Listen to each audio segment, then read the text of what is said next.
Ça fait des années et des années que vous êtes sur TikTok et que vous n'arrivez pas à faire beaucoup de vues. Comment savoir si vous êtes shadowban? Pour ceux qui ne savent pas, c'est quoi être shadowban? Être shadowban, c'est quand TikTok essaie de restreindre vos vidéos sans pour autant vous bannir. Ce qui veut dire que tu peux regarder des vidéos, liker, commenter. Mais à chaque fois que tu vas publier une vidéo, tu n'auras pas beaucoup de vues sur tes propres vidéos. Alors, je sais que tu vas te poser des questions. Comment savoir si tu es shadowban? Alors, la raison numéro 1 pour savoir que tu es shadowban, c'est que tes vidéos sont toujours bloquées à 0 vues. Peu importe ce que tu fais, peu importe ce que tu appliques, tu as toujours 0 vues. Numéro 2, c'est quand tu t'abonnes à un compte et que tu actualises, ces derniers n'apparaissent pas. Donc, ils n'affichent pas sur la liste des gens que tu es abonné. Alors, on va voir les raisons pour lesquelles tes vidéos sont bloquées toujours à 0 vues. Raison numéro 1 pour laquelle tu n'as pas beaucoup de vues, c'est que tu as republié une vidéo qui a déjà été publiée sur TikTok. Raison numéro 2 est que ton contenu n'est pas original. 3, c'est que tu as posté un contenu sur un sujet qui a déjà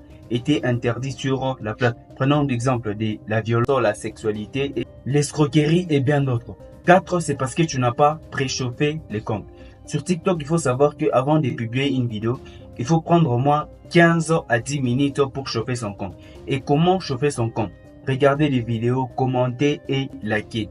Après, si vous faites cela, maintenant vous pouvez publier votre vidéo. 5, c'est tout simplement que TikTok est en train d'analyser votre vidéo. Donc cela peut prendre 24 heures ou 48 heures. Alors, comme solution, si vous n'avez pas beaucoup de vues. Alors, premièrement, d'abord, vous devez supprimer votre compte. Donc, supprimez votre compte TikTok que vous utilisez actuellement.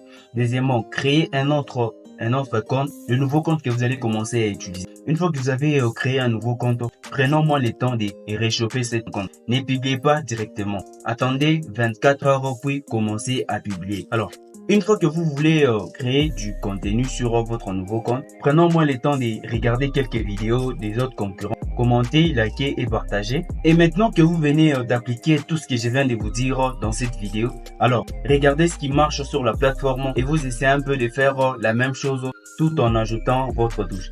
N'essayez pas de réinventer la roue. Publiez ce qui marche et laissez ce qui ne marche pas. Beaucoup de gens se compliquent la vie aujourd'hui pour rien. Ils savent déjà ce qui marche, mais veulent toujours faire alerte et faire des histoires qui ne marchent pas. Merci beaucoup d'avoir regardé l'intégralité de la vidéo. On se retrouve prochainement pour une nouvelle vidéo.